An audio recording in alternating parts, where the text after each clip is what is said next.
GHMC council సమావేశం mayor అధ్యక్షతన నేడు జరగనుంది. ఫిబ్రవరి 10తో ప్రస్తుత కౌన్సిల్ గడువు ముగియనున్న నేపథ్యంలో ఇదే చివరి సమావేశం కానుంది. ఇందులో 2026-27 ఆర్థిక సంవత్సరానికి సంబంధించి ప్రతిపాదించిన 11,460 కోట్ల బడ్జెట్పై చర్చించి ఆమోదం తెలుపనున్నారు. దీంతో కౌన్సిల్ ఆరోసారి బడ్జెట్కి ఆమోదం తెలుపుతున్నది. వాస్తవానికి 5 ఏళ్ల పాటు ఉండే కాలపరిమితిలో 5 సార్లు మాత్రమే బడ్జెట్ ప్రవేశపెట్టేందుకు అవకాశం ఉంటుంది. కానీ ఈ కౌన్సిల్కి పలు కారణాల వల్ల ఆరోసారి కూడా అవకాశం వచ్చింది. వీటితో పాటు మరిన్ని అంశాలపై చర్చించి ఆమోదించనున్నారు.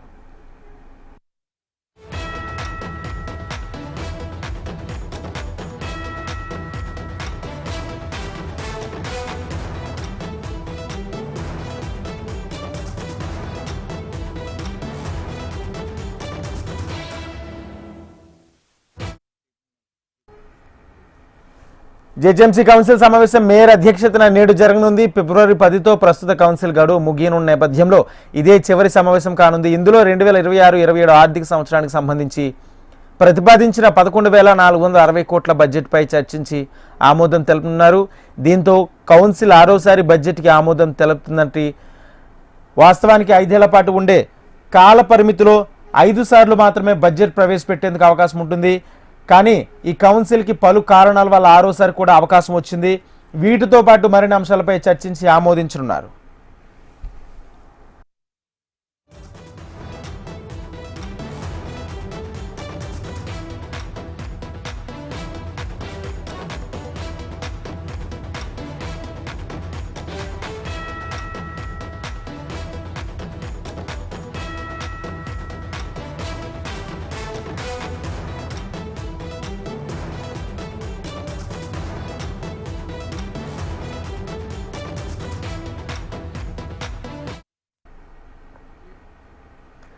జీహెచ్ఎంసీ కౌన్సిల్ సమావేశం మేయర్ అధ్యక్షతన నేడు జరగనుంది. ఫిబ్రవరి 10తో ప్రస్తుత కౌన్సిల్ గడువు ముగియనున్న నేపథ్యంలో ఇదే చివరి సమావేశం కానుంది. ఇందులో 2026-27 ఆర్థిక సంవత్సరానికి సంబంధించి ప్రతిపాదించిన 11,460 కోట్ల బడ్జెట్పై చర్చించి ఆమోదం తెలుపనున్నారు. దీంతో కౌన్సిల్ ఆరోసారి బడ్జెట్కి ఆమోదం తెలుపుతున్నది.